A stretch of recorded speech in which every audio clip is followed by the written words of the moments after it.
Galactic Unification, Chapter 2. The Unification Mandate Part 4. The Birth of Seoul Defense Force. The immediate consequence of the newly forged United Front was the urgent, almost frantic necessity to transform a disparate collection of national militaries into a cohesive single fighting entity. The overarching mandate to repel the Xylosian invaders was clear, but the means to achieve it demanded a complete overhaul of how humanity waged war. It was within this crucible of existential threat that the Seoul Defense Force, or SDF, was conceived. This was not merely a rebranding of existing armed forces, it was the birth of a new organism, forged from the sinews of old nations, designed for a singular purpose: to defend Seoul and all its inhabitants. The genesis of the SDF was a monumental logistical and organizational feat, executed with a speed that would have been unimaginable in the pre-invasion era. The Supreme Allied Commander, General Eris Thorne, found himself at the epicenter of this unprecedented undertaking. His primary directive, handed down by the Provisional Global Council, was to consolidate Earth's military might into a unified, efficient fighting force. This meant dissecting, analyzing, and then reassembling the remnants of every planetary defense force, from the seasoned veterans of the former United States Army and the disciplined ranks of the European Federation's legions, to the formidable armies of the Chinese Republic and the stoic defenders of the Russian Provisional Government. Even the more specialized forces of the South American Alliance and the resurgent African Union were brought under this new banner, their unique skill sets and regional knowledge deemed invaluable. The selection process for SDF personnel was rigorous and swift. Gone were the days of recruitment based on national origin or political affiliation. Instead, the focus was on proven skill, adaptability, and an unwavering commitment to the unified cause. Elite pilots, once the pride of rival air forces, were now evaluated for their ability to fly and fight in multinational squadrons. Their skills in dogfighting, formation flying, and operating advanced targeting systems were paramount. Ship captains and crews, who had once navigated the world's oceans under national flags, were assessed for their leadership, their tactical acumen, and their capacity to work seamlessly with crews from vastly different cultural backgrounds. Ground troops, from infantry to special forces operators, underwent intense reassessment, their combat effectiveness and psychological resilience being the primary metrics. The goal was to create a meritocracy of defense, where every individual's contribution was judged by their ability to advance the collective mission. This rapid integration required the development and implementation of standardized protocols across the board. Communication systems, once fragmented and often incompatible, were painstakingly unified. Encryption methods were harmonized, and a common tactical language, devoid of national jargon, was established. Training regimens were overhauled, drawing upon the best practices from every former military, and adapted to the specific threats posed by Xylosian weaponry and tactics. Simulated combat scenarios, once designed to prepare soldiers for interstate conflict, were now reconfigured to replicate alien engagements, pushing trainees to their absolute limits. The SDF's operational structure was designed for maximum flexibility and rapid response. A hierarchical command chain was established, culminating in Thorne and the Global Council, but decentralizing authority to operational commanders who were empowered to make critical decisions on the ground, in the air, and at sea. This proved crucial, as the Xylosians' fluid and often unpredictable attack patterns required swift, decisive action rather than slow, bureaucratic consultations. Each theater of operations, planetary defense, orbital security, and planetary surface engagement, was given dedicated command, but with seamless coordination and intelligence-sharing protocols in place. The very symbol of this new unity became the SDF insignia. It was a design that deliberately eschewed any specific national motif, opting instead for a stylized representation of Earth cradled within an open, protective hand, encircled by a representation of the Sol system. This emblem, emblazoned on the uniforms of soldiers, the hulls of spacecraft, and the wings of fighter jets, quickly became a potent symbol of hope and a tangible reminder of what humanity was fighting for. It represented not just a military force, but the embodiment of a species that had, by the narrowest of margins, chosen unity over oblivion. The mobilization of resources for the SDF was equally unprecedented. Factories that had once produced advanced fighter jets for the U.S. Air Force were repurposed to churn out standardized atmospheric interceptors designed by a joint U.S.-European-Chinese aerospace consortium. Shipyards, from the historic yards of the British Isles to the burgeoning facilities in East Asia, began constructing a new class of modular warships, adaptable for various roles and built with components sourced from across the globe. Research and development centers, once fiercely guarded bastions of national scientific prowess, were thrown open, their scientists and engineers working collaboratively to reverse engineer Xylosian technology, develop countermeasures, and design entirely new classes of weaponry. The fusion energy breakthroughs, once confined to national research programs, were now being scaled up with urgent priority to power the SDF's capital ships and defensive installations. The formation of the SDF also necessitated a radical overhaul of planetary defense grids.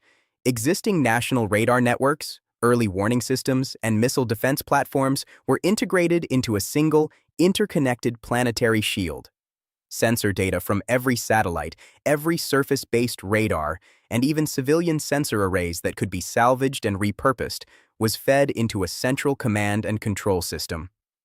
This allowed for an unprecedented level of situational awareness, enabling the SDF to track Xylosian movements with a precision never before achieved by any single nation.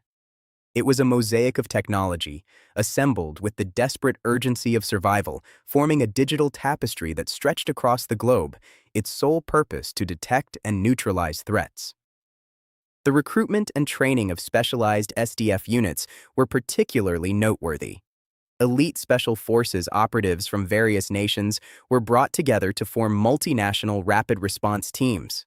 These units, trained in infiltration, exfiltration, and targeted strikes against Xylosian assets, were designed to operate in the most dangerous environments. Their missions were often covert, vital for disrupting Xylosian supply lines or disabling critical enemy infrastructure with minimal collateral damage. The common training, the shared risk, and the reliance on each other forged unbreakable bonds between these soldiers, transcending their former national identities and solidifying their commitment to the SDF.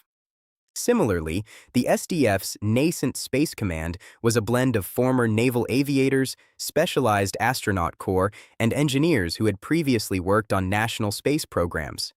They were tasked with operating the few remaining orbital defense platforms, retrofitting civilian transport ships into makeshift warships, and developing new classes of orbital combat vessels. The harsh vacuum of space, once a frontier for exploration and scientific endeavor, had become a brutal battlefield, and the SDF Space Command was humanity's first line of defense against orbital bombardment and the threat of Xylosian fleet deployment. The establishment of the Sol Defense Force was more than just a military consolidation. It was a profound statement of intent. It declared to the Xylosians and to humanity itself that Earth would not fall without a fight. It was the tangible manifestation of the united front, a unified will to survive, translated into steel, plasma, and the indomitable spirit of humanity. The former distinctions of nationhood, once the source of so much conflict and division, were now subsumed into a singular identity, defender of Earth.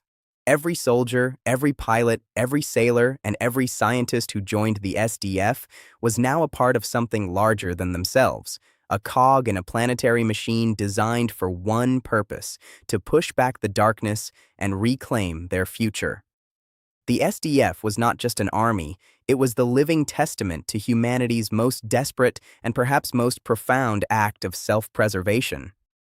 It was the shield that would absorb the initial shock and the sword that would carve a path towards victory. The cacophony of national anthems had been replaced by the unified roar of a species fighting for its very existence, and in that shared struggle, the SDF was born. The transition from disparate national forces to the unified Sol Defense Force was not without its friction. Old rivalries, deeply ingrained over centuries of geopolitical maneuvering, occasionally surfaced in tense training exercises or disputes over resource allocation. However, the sheer, overwhelming pressure of the Xylosian threat acted as a powerful catalyst for reconciliation. Commanders who had once viewed each other with suspicion found themselves relying on each other's expertise, forging bonds of mutual respect in the shared crucible of combat training. The common enemy provided a clear, unambiguous objective, one that dwarfed any lingering historical grievances. The urgency of the situation demanded that ego and national pride be set aside. There was simply no room for such luxuries when the survival of the species hung in the balance.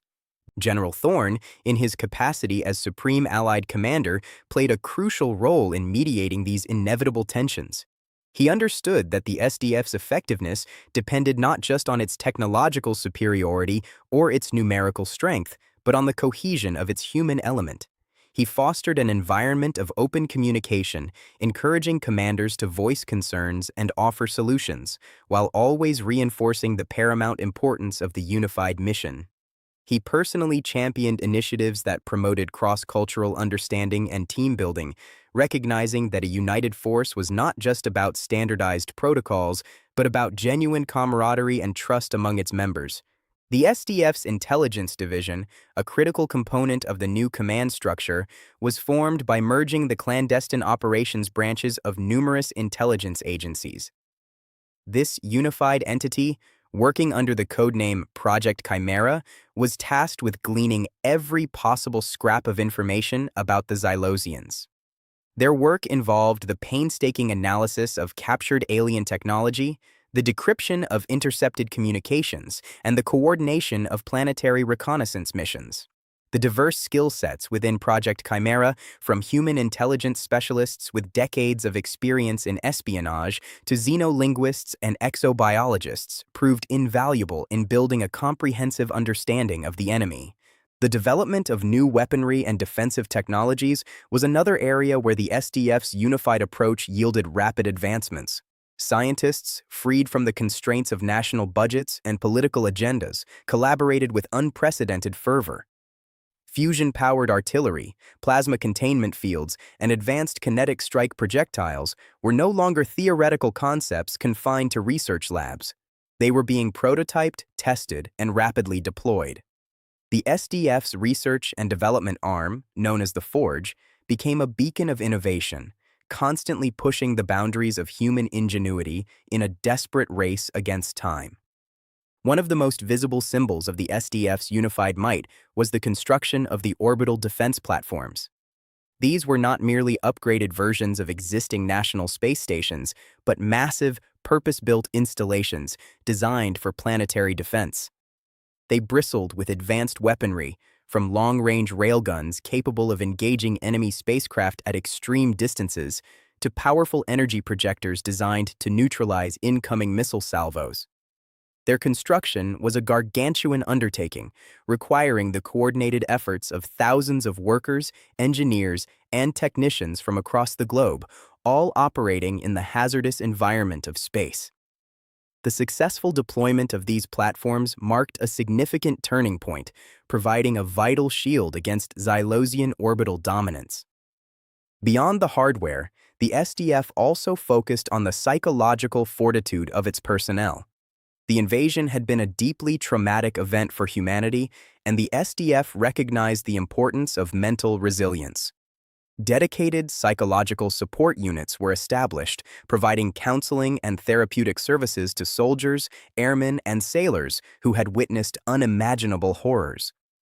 The propaganda efforts shifted from nationalistic fervor to messages of hope, resilience, and the unwavering commitment to defending their shared home. The SDF became more than just a military organization.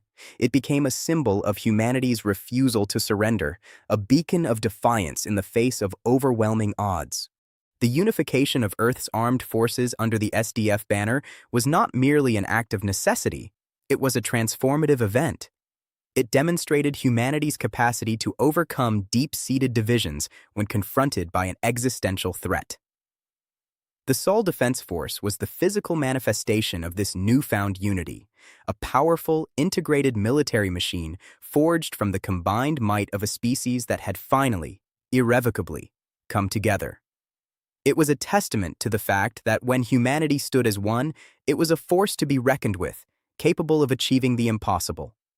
The SDF was the first truly planetary defense force, and its existence signaled the dawn of a new era for humankind, an era defined by unity, resilience, and an unyielding determination to protect its home among the stars. It was the ultimate expression of collective will, a planetary shield forged in the fires of invasion, ready to face whatever the cosmos might throw at it,